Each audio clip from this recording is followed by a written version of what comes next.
Views expressed here are not supported by and do not reflect those of the Evening Rush Network. Viewers' discretion is advised.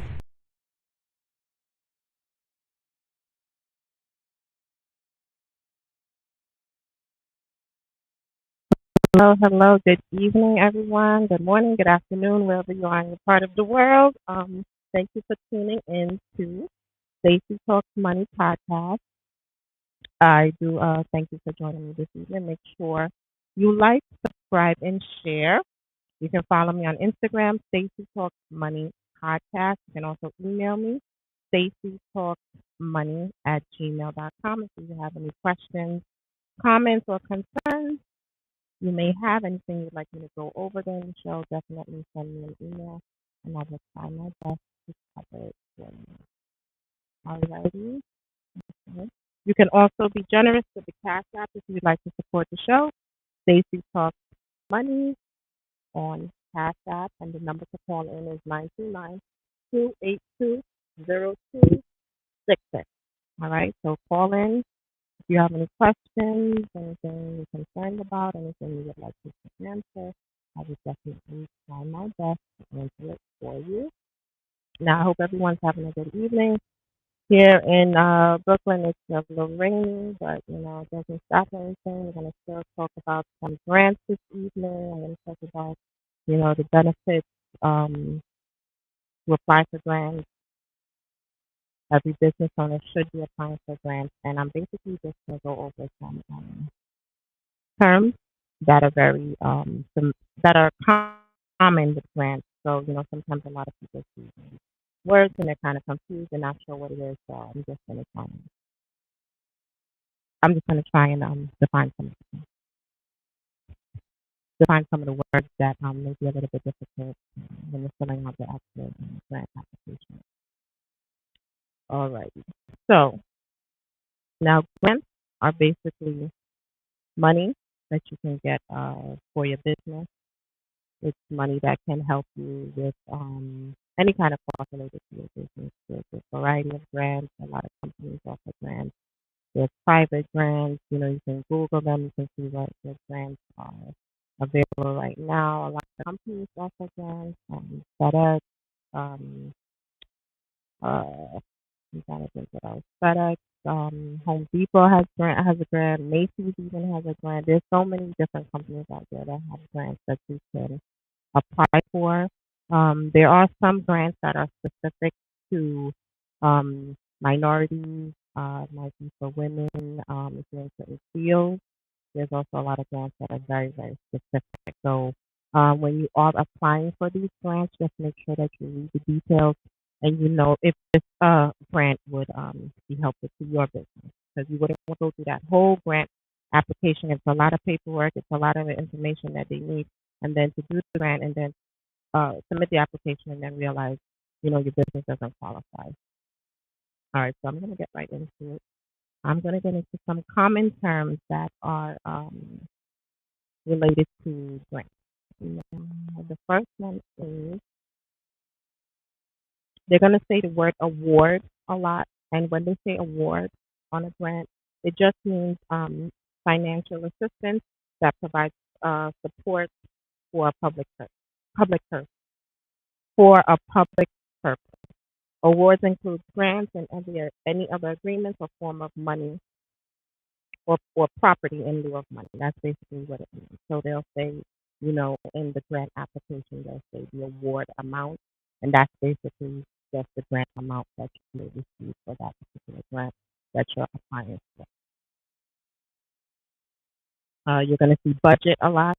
You're going to see the word budget pretty often. There are many, applications as far as your business.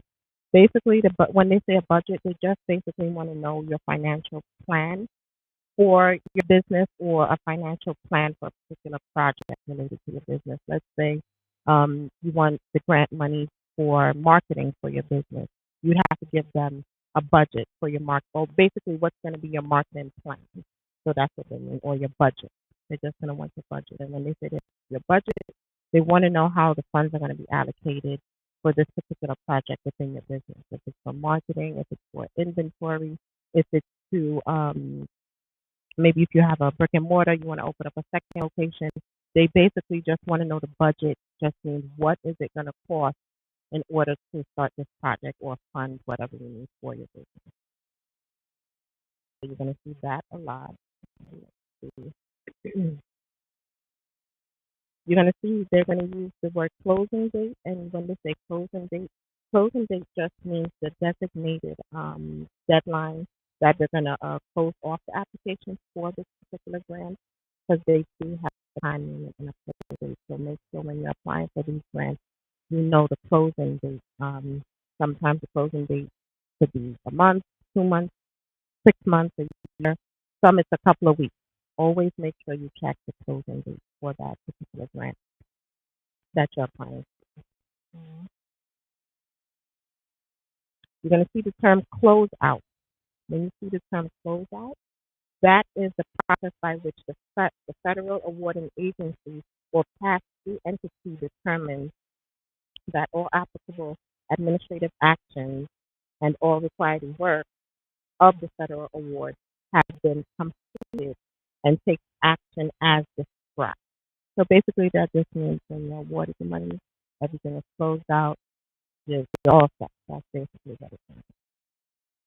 Meaning that whatever agency you apply to or um, funding, entity, it just means that it's closed out, you're ready, your application is received.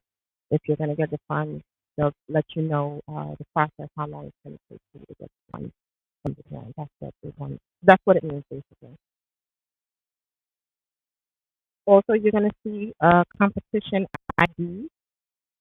The competition ID is when a guarantor selected ID that allows further distinction on the funding opportunity number, which allows applicants with the same funding opportunity number to be assigned unique identifiers. So that's just a competition ID that the actual grant, whatever lending agency, they will assign to you.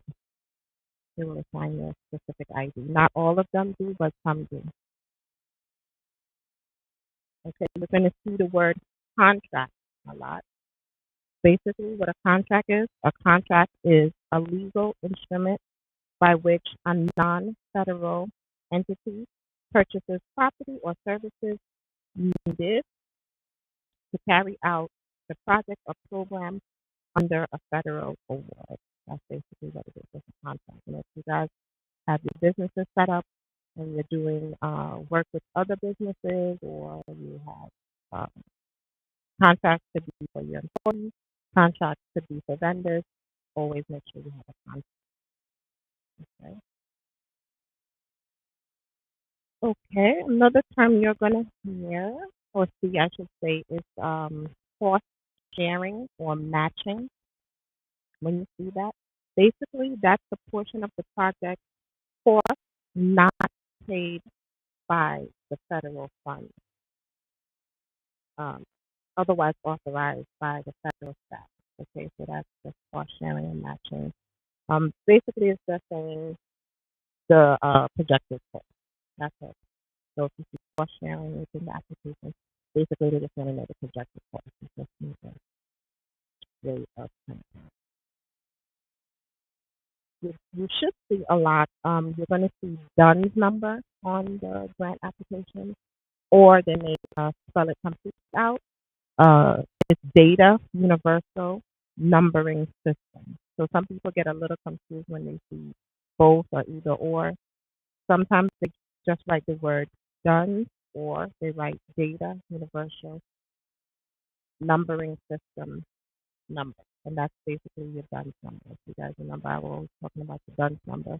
You have to get that number after you set up your business. You get your LLC, you get your business bank account, you have to apply for your DUNS number. You need your DUNS number, especially if you're applying for a grant. You need your DUNS number. They ask for it. You can be disqualified sometimes if you do not have your DUNS number on your application. It's very, very important.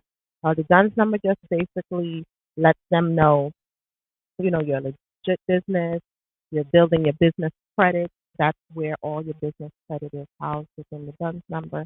They can verify if you have vendor accounts, if you have any loans. That's also how they can access your paydex score through your DUNS number. You have to have a DUNS number in order to get a paydex score. So make sure when you're setting up your business, you get your DUNS number. Very, very important. You're going to see also date of completion. Basically, that's just the date in which all work under the award is completed, the date of the award, the date, sometimes it might say date of completion where you have to submit your documentation. That's all it is. They're just letting you know that's the date you have to submit everything and the date that it should be completed. Okay, you may see on your application e-biz POC. That stands for e-business point of contact. And that is a user registered as an organization's applicant who is responsible for the administration and management of grant activities. So basically, they just want to know to make sure this person is the person who is filling out the application is in charge, or who is an administrator who can actually apply for the grant for your business. That's basically what it means in simple terms. They just want to make sure who's applying for the grant is someone who is like administrative. If you're not the owner, you're the administrator. You're some kind of level of administration within your business to apply for this grant. Sorry, for this grant. That's basically what it means. Mhm. They're also going to use the term federal agency a lot, and basically, federal agency just means agency as defined, meaning the agency or this is the organization that is giving you the grant or allowing you to apply for this grant. So that you see agency, federal agency, that's what it means. Also, when you see federal award just it has two definitions. It It means the federal financial assistance that a non-federal entity receives directly from a federal awarding agency or indirectly from a pass-through entity. Or it can mean the instrument setting forth the terms and conditions. The instrument is the grant agreement. That's just the agreement between you and whatever agency is giving the grant or whatever company is giving the grant. That's all it is. The federal award date is basically the date that they will grant the funds. That's all it is. You'll also see Federal Award Identification Number. It also stands for FAIN. Can you see that?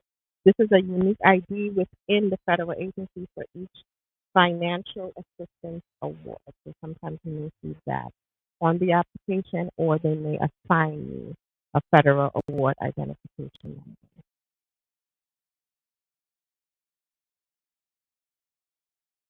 You're also going to see federal financial assistance.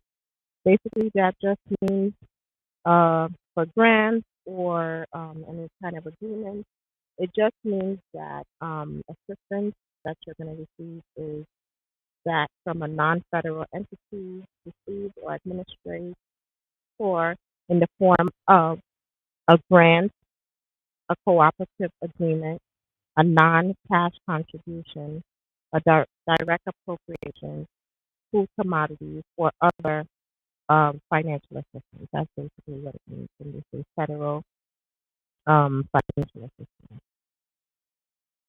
It can also mean loans, loan guarantors, interest subsidiaries, and insurance.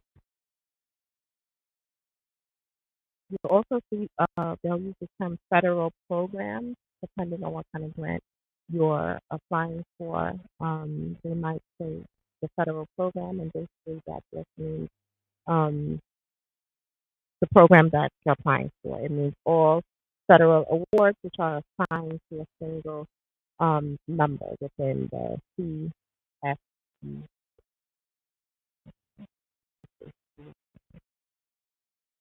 You're also going to see federal share, and federal share, that means the portion of the total project costs that are paid by federal funds. That's all it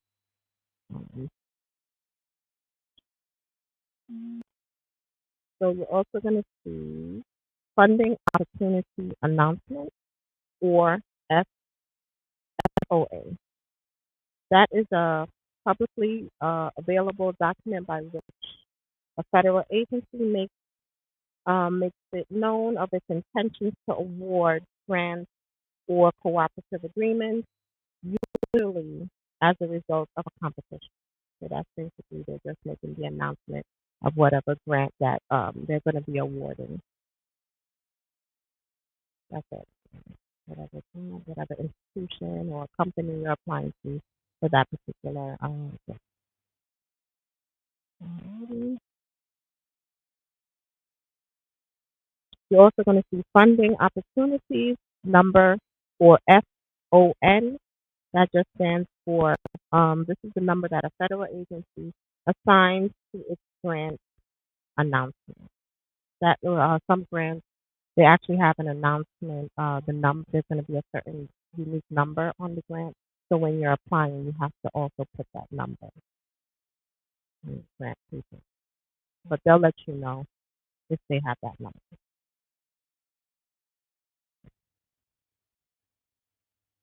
You're also going to see grace period, and the grace period may be created at the grant making agency's discretion to extend the application submission period. Like I said, sometimes with the grants, they may have they may say a month, 2 months, sometimes depending on how many applicants they get for particular grants.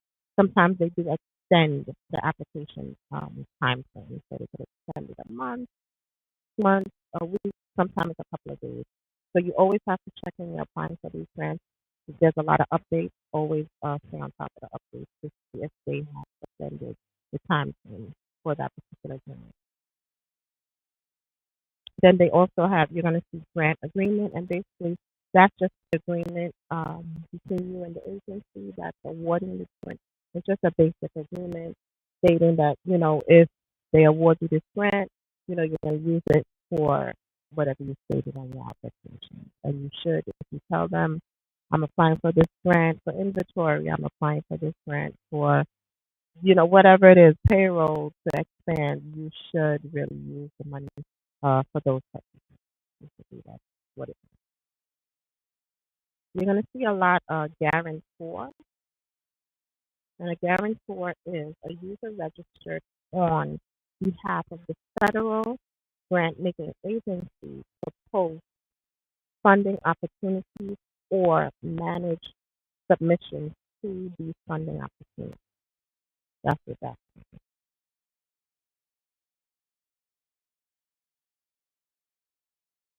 You'll also see grant tracking number, and the grants tracking number is a set of numbers used by grantors to identify each application it receives.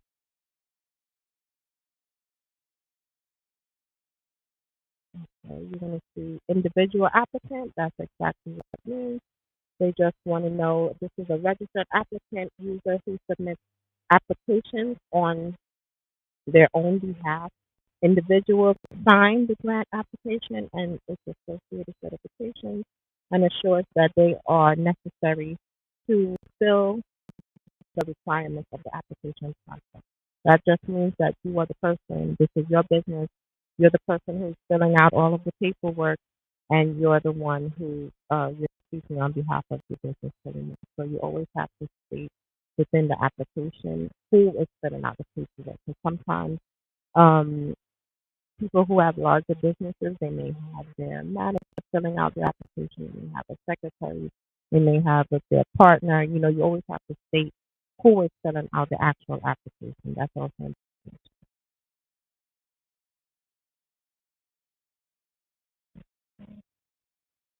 They're going to use this word local government, and that's basically what it means.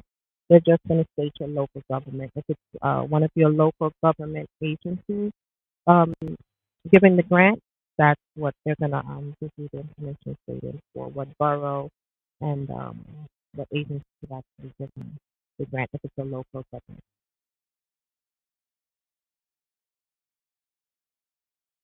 You also have the mandatory form. This is the forms that are required for the application. So they're going to say to you, anytime you see these forms are mandatory, that's exactly what it means. It means it has to be filled out if necessary for your grant application. And if these forms are not submitted, your grant application will be rejected. So I always tell people when you're applying for these grants, if there's any forms you're not understanding, you should not submit it. Just not submit the form because it's necessary. Anytime you get a grant application, you should fill out every form that's or the information that they need. You should submit everything because if you're not submitting all of the information, they're just going to reject your application. So they're going to have to submit everything that they need. If they need, let's say they need your financial forms, they need bank statements, because it's a grant application, they ask for different things. So if they need your bank statements, if they need your bookkeeping records, if they need your tax returns, if they need any kind of certifications or documentations related to your business, and you are not submitting it, they will just reject the application. So it's always important that you get all of your documents together.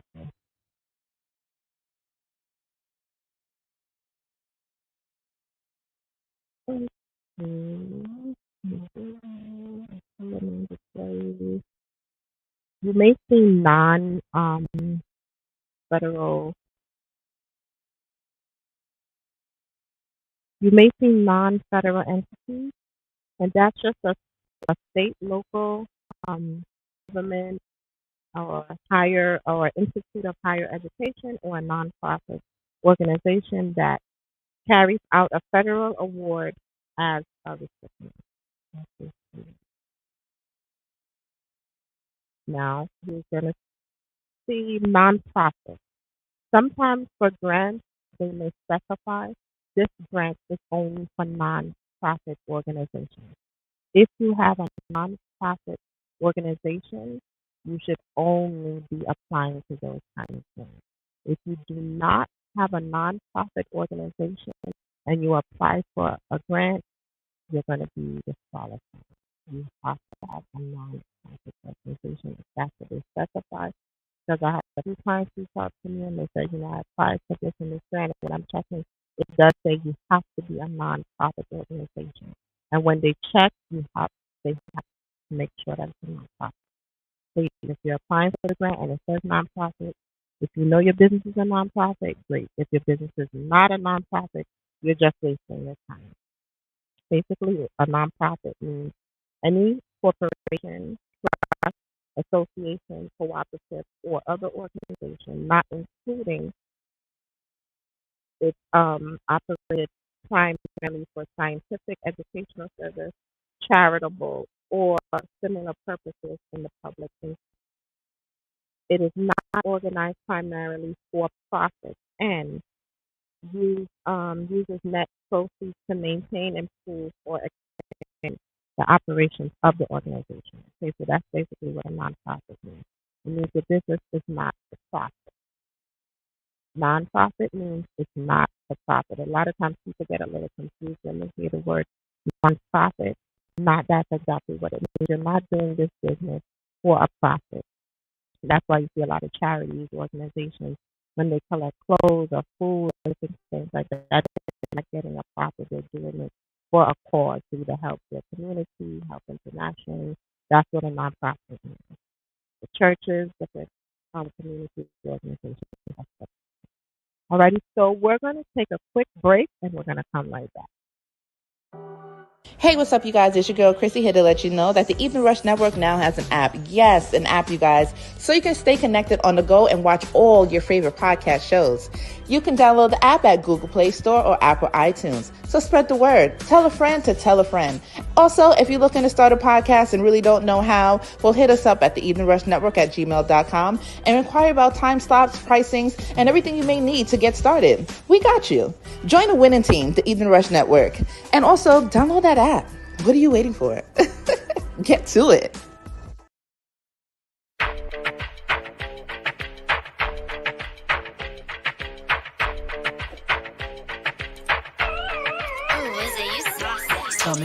about the backseat. Now you looking from across the room. Taking too long, you better ask me. But you just seem you don't know what to do. Oh baby, can you handle it? Oh baby, can you handle it? Oh baby, can you handle it? Handle it. A piece of something off your plate.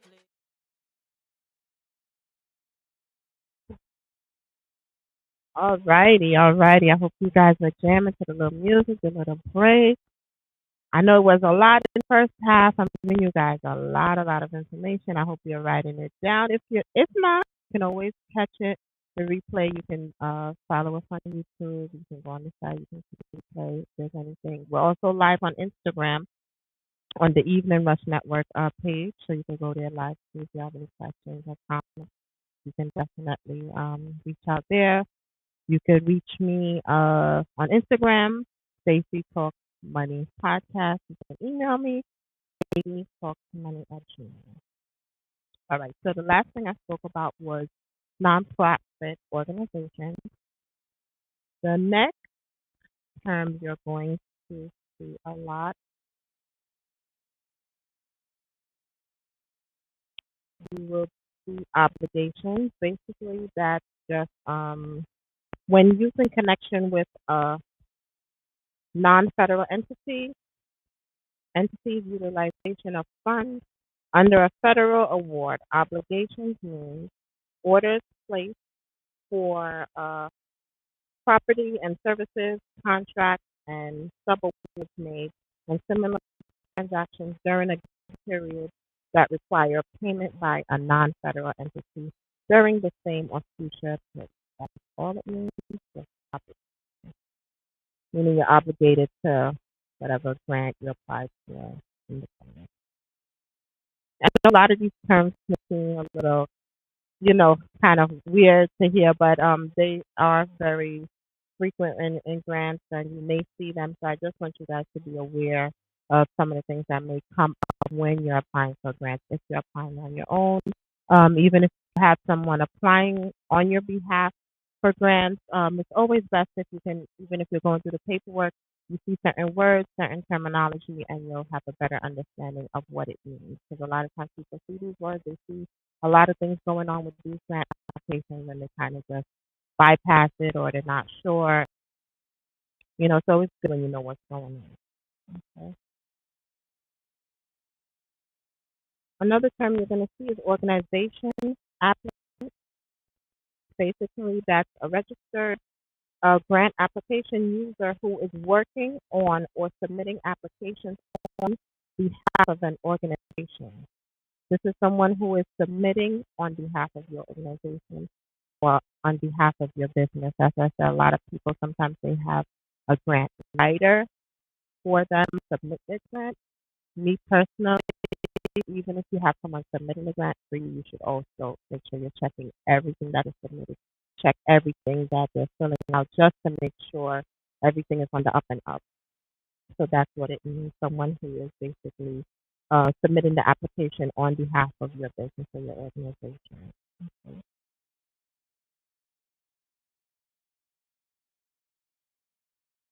You may also see the term pass-through entity.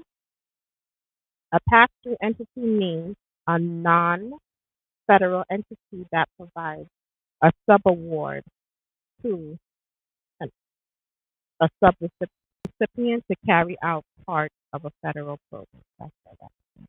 The pass-through entity is just meaning that sometimes these organizations they have another entity that they work alongside with to give people awards and grants. That's basically okay. Or also pass-through funding is the same thing. Sometimes the grant issuing entity they have another um, smaller company that also helps them to issue the grants or the award. That, that's pretty much it. Pass-through funding. You will see a personal identifiable information or PII for sure. That is information that can be used to distinguish or trace an individual's identity either alone or when combined with other personal or identifying information that is linked or linked linkable to a specific individual. Some information that is considered to be PII is available in public sources such as telephone books, public websites, university listings. This type of information is considered to be public PII and includes, for example, first first name, last name, address, work telephone number, email address, home telephone number, and general educational credit. That's basically meaning if they want to verify an information for you, that's the term that they would use, PII, and they will let you know the information that they have verified. Sometimes with grants, if they can't verify you, the applicant, or they cannot verify your business, sometimes businesses are started fraudulently and they cannot verify the Secretary of State. This is what the term that they will use when they're trying to identify your actual business. Because it does happen sometimes if they can't verify you through the Secretary of State, you say this is a legitimate business and they cannot verify you through the Secretary of State. They're going to either ask you to provide certain information or they will give you a list of information that they found to public record. So that's what that is. Okay, you're going to see posted date. The posted date is the date that the grant making agency published the funding opportunity on grants.gov. That is an actual site for grants. You just type in www.grants.gov and that will give you a list of grants. You can also Google grants in my zip code. You can type in your zip code. You can also type in, grants in my borough. You could type in anything to type in grants for minorities. You can type in grants for people who are disabled. Also, there's a lot of grants and a lot of money out there if you're a veteran. If anyone is a veteran, you'll get so much money out there for you to start a business if you need any kind of help funding. And they have a lot of grants and a lot of programs just for veterans. You should really take the opportunity to, if you're a veteran and you would like to start a business, there is a lot of funding out there for you. And also, if you're applying for a grant and they say you have to be a veteran, you have to be a veteran. You cannot apply for a grant and it says you have to be a veteran, you're not because they do verify. Okay? So make sure if you're applying for a grant that's only for veterans, that you are a veteran. You're going to see the term profile. Profile basically just means the applicant's information stored in the grants.gov system because when you go to grants.gov, you can actually put up a profile and put in information, and sometimes they can use that if they do have certain opportunities. They will kind of email you those opportunities. So it's just basically the information that you put on your profile. It's for the purpose of identifying the user, and also they can sometimes match you or they'll let you know, okay, based on your profile, this grant would be good for you, or that grant may not. Whatever you put on your profile. You're going to see the term program income. Program income means the program income means the gross income earned by the non-federal entity that is directly generated by a supported activity or earned as a result of a federal award during the period of performance. Okay. Projected cost, that's exactly what it means. This is a projected cost. This means the total allowable cost incurred under a federal award and all by cost sharing and voluntary committed cost sharing, including third-party contributions.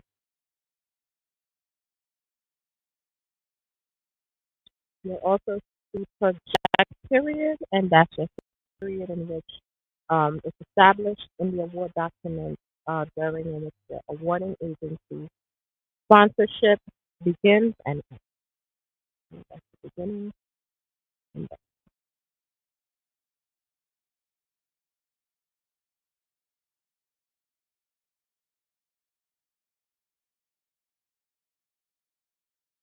so you're going to see the word recipient a lot on the application. Recipient is a non-federal entity that receives a federal award directly from a federal awarding agency to carry out activities under a federal program.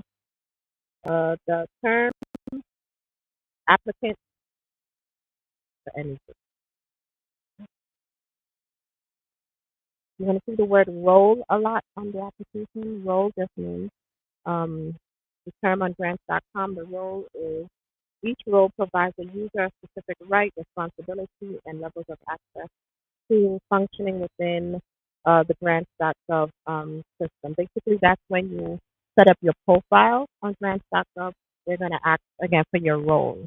So they're going to ask for your role, meaning within the business that you do. Are you a manager? Are you just an assistant? Are you a secretary? Are you the owner? Whatever role you play within the organization. Or they may ask for the role manager, meaning if you have a specific manager. Certain companies, depending on how big they are, they may have someone who's just in charge of applying for any kind of grants or different opportunities. So they just want to know if you have someone specific in that role where they would like to point up.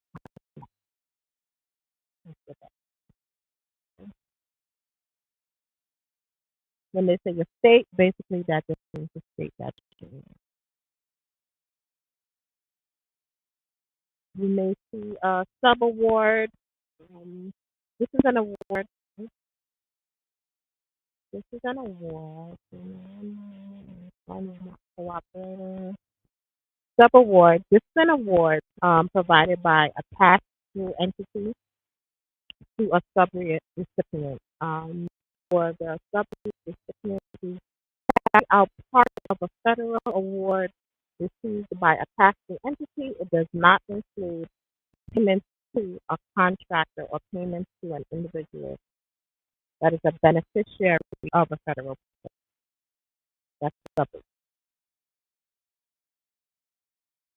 You may also see a synopsis of funding opportunities.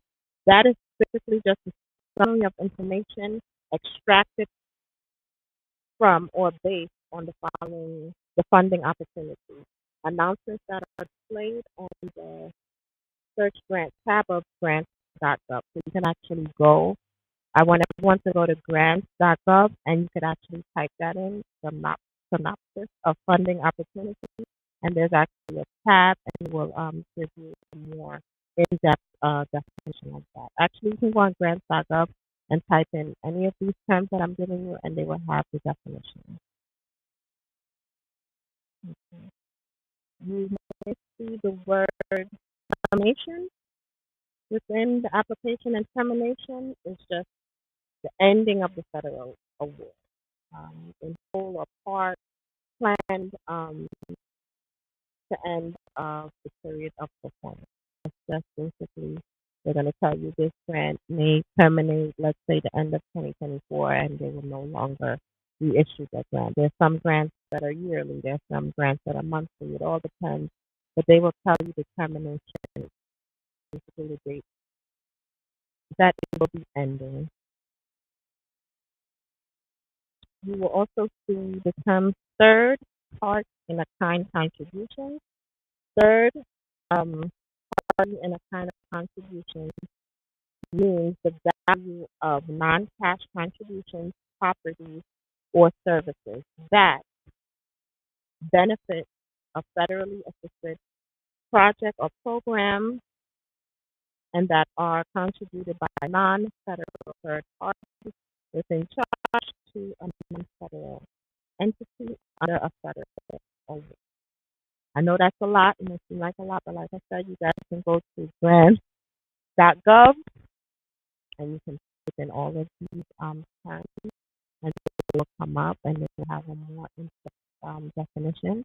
If anyone would like this actual list that I'm reading from the grant terminology, I can send it to you, reach out to me, email me, hit me up on Instagram, and I would be more than happy to do that. Okay, another term you may see is a workplace manager role. Again, this is just an applicant user within the workplace management role authorized to create and manage any kind of documentation for the application. So again, they just want to know whoever is applying for the grant. They just want to know the person's role within the organization. Again, they just keep wording it different ways, but basically that's what it means. Because you see, it's like three different things that they worded. They just want to know who's in charge or who is the person that is actually applying for the grant for your organization. That's all it is. I think that's it for. I pretty much went through the whole list of all the grant terminology for you guys. I hope it helps when actually filling out these grants if you're doing the grants by yourself, if you're filling it out on your own. If you are filling it out on your own, I do suggest that you get a grant template. I do have grant templates. If anyone needs a grant template, reach out to me. I can assist you with that because they can get kind of tricky with the grants. And the template, it helps a lot. It helps break down what they actually need. Like sometimes with these grants, some may ask for more information than others. Some may want, and they may want a record of your bookkeeping for your business. So you have to kind of. They want to know your projected your projection for maybe anywhere from 2, 3, up to 5 years. And projection means you would have to actually give them a month by month breakdown of the cost of your business that you would project over the next 2 to 5 years. And that's a lot of work to do. So you want to make sure when you're doing this, you're doing it properly. Because any mistake or if anything is not clear on your grant application, they're gonna reject it. It's just like having a business plan. It's pretty much the same thing. With a business plan, you should do a projection anywhere from 2 to 5 years if you can. Most people do when they're doing their business plan, they do a projection of a year to 2 years. But if you can, it's always best within your business plan do at least up to 5 years projected. I mean, the amounts do not have to be exact, but it's always good that you kind of have a projected what you think your business is going to make, what you think your business is going to cost. Because it's very, very beneficial for not only you to know, but also when you're applying for certain things, you have to see, okay, if my rent for my brick and mortar is $1,500, if utilities are another $500, you have to know how much money your business should take in every month in order to cover these costs. It's important. You can't have a business where your rent is $1,500, your utilities are another $5, other miscellaneous insurance and other things are maybe another $1,000, and your business is only making $200 a month. You're always going to be in a deficit. That's why when you see a business plan, you can see, okay, projected, my rent should be this for my business, or my utilities for my business should be this, my insurance, my inventory. It also helps you because you wouldn't want to start this business now and you see, okay, I'm always in a deficit. That's why most businesses fail within the first 2 to 5 years, or people change businesses at least 3 times in their lifetime, 3 or more times in their lifetime, because you start one business, it fails. You start another one, it fails. Most people go up to 3 or 4 businesses before they find the right business that they can sustain in and make money and have a profit in. And it takes trial and error. That's why also with your taxes, they only allow you to take a loss on your business for 3 years. When it comes to the third year, the IRS is going to write you and say, okay, we see you took a loss this year again for the third year for your business. If you file this business the following year, we're going to consider it just a hobby. It is not a business because in their eyes, if you keep filing a loss for this business, it's not a business. It's just a hobby that you're doing.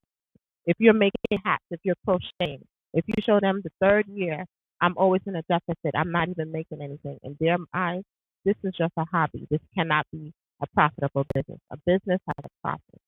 Business makes money. You have to show the growth within your business. That's the only way, the IRS, they say after the third year, this is just a hobby. Okay, so be very mindful of that also. When you're doing your business taxes, you always don't want to show a loss every year, because if you keep showing a loss, The IRS is just going to tell you after a while, this is just a hobby. And it makes sense. That's why sometimes people kind of change their businesses every couple of years to see it's not making any profit.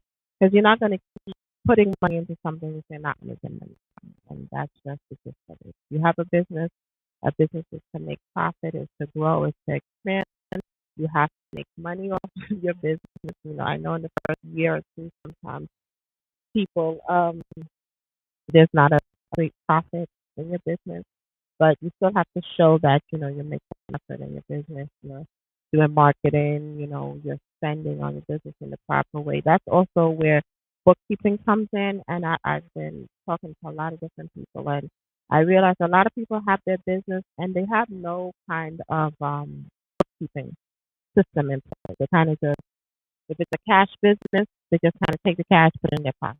And then when bills come for the business, they're scrambling around. Even if you have a cash based business and you're just starting out, you still can set up a bookkeeping system. You can just keep track of the cash that you're receiving. It's possible. There is a bookkeeping where you can do just the cash entries, if that's what the business is doing. So right now, I know a lot of people who are like, vendors. They sell at different markets. They sell at different events. They primarily take cash, so they feel like, oh, I'm taking cash. There's no reason for me to keep track of that. Yeah, you have to keep track of it. It's still your business. Because even if you're filling out your tax return and you only make cash for your business, you are legally supposed to report that to the IRS if you are making cash. You are supposed to. I'm telling you, people think that no, even if you're getting cash, you're supposed to report it. Even if you're a waitress, if your business is only cash, you have to report that income. You have to. It's the only way to show to the IRS, look, I have a business. Even if it is cash, you still have to show them how much cash you're making. You can't say I have a business and I only made $500 for the whole year. Come on, and you have a certain kind of business. It's not going to make sense to the IRS. There's no way you're only making $500 for a whole year, and you say your business has expenses. No, it just doesn't make sense. You have to, even if it's cash, you have to report it. Another thing too, a lot of people when they get 1099s, there's a lot of misconceptions about with the 1099s. When you get a 1099, you also still have to file your personal taxes. But I was speaking with a gentleman a couple of weeks ago, actually, Uber driver, and he was telling me that when he files his taxes with his CPA every year, that he has to pay.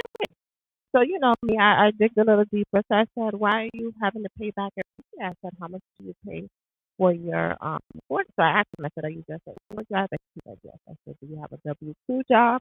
He said, no, I'm just an Uber driver. I report all my expenses, my gas, everything. I said, okay. He said, I have a CPA, but every year I owe. So I said to him, I said, well, maybe your CPA is not claiming all of your proper deductions. I said, how are you doing your bookkeeping? So, well, I'm not really big on my bookkeeping, but, I kind of just give the CPA a rundown of what I spend, my gas, and things like that. So I said, okay. So then I started digging a little deeper. So I said, so what about your quarterly taxes? I said, how much do you pay for your quarterly taxes if you're getting paid you get a 1099? And he said, quarterly taxes. He said, what is that? So I said, are you not paying quarterly taxes? Do you consider self-employed? And he said, no. And I said, you're going to CPA every year? He said, yes, I go to CPA every year. And I have to pay back at least about like 500 to 7,500 every season. So I said, and you sure this is a legitimate CPA? He said, yes, he's a CPA. I've been going to years. I pay a lot of money to do my taxes. So I had to explain to him, you should be paying quarterly taxes because when you get paid through a 1099, 1099 basically just means they're paying you if you make $30,000, let's say, for the time you're driving Uber. That's all they're paying you. You now have to take your taxes out or pay your quarterly taxes as a self-employed person. That's what a 1099 means.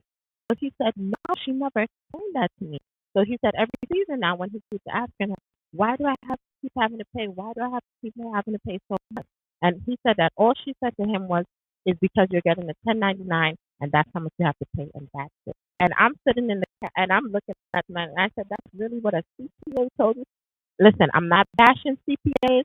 They do a good job, but some too, they just take your money. I'm sorry. I have to be honest. I'm not saying I know everything, but I was just so like I couldn't believe when he said it. He said no, she never explained anything to me or paying personal taxes. He said I just give everything to her. I thought she was taking care of that.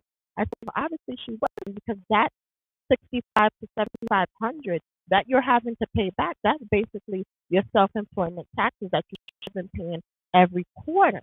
Or what some people do is they spread it out. They do what's called estimated payments. Estimated payments means you break it up within the year to pay back whatever you owe regarding your self-employment taxes. So I was just so surprised that, he's going to a CPA and she never explained this to him, that that money is just what you should have been paying to the IRS when you file your quarterly taxes. And he was just so astonished about it. He couldn't believe it. He's like, I've been going to this CPA for like 15 years. And he said, I pay her a lot of money. He said, to be honest with you, when I go to her office, she does my taxes in like 15 minutes. I said, really? I said, that's quick, and you have business? He said, yeah, she does it boom, boom, boom. And every year she keeps telling me, I owe. And he said, I try to ask her to explain, what am I doing wrong? He said, I'm trying to ask her for, things I can do. Maybe she's not claiming the right thing. Basically, he's like, she just would tell him, that's what you owe, and that's. And like I said again, I'm not bashing any CPAs out there, but I just kind of, I was really, I didn't know what to say when he said it to me, because I'm saying to myself, this is CPA, and you're filling out his taxes for him, and you couldn't tell him that he's paying self-employment taxes. So, of course, I gave him my card. I'm working with him. I actually got him all set up to start paying his quarterly taxes, and he's good to go for next season. He's happy. I'm happy. He actually has two other family members who are in the same situation. They're going to CPS. They owe all this money.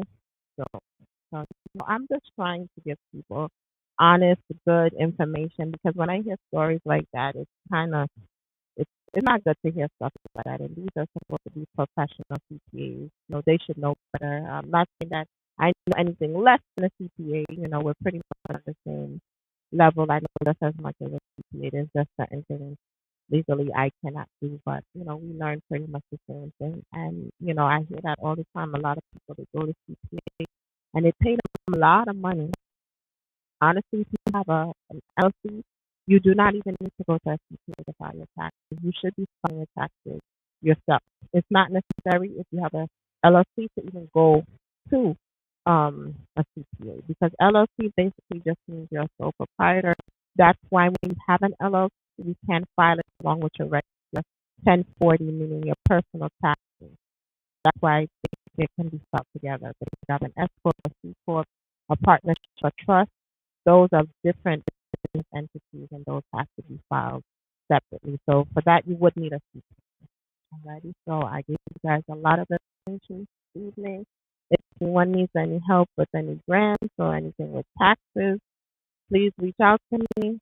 Reach out to me on Instagram, Stacey Talks Money Podcast. You can also email me, staceytalksmoney@gmail.com.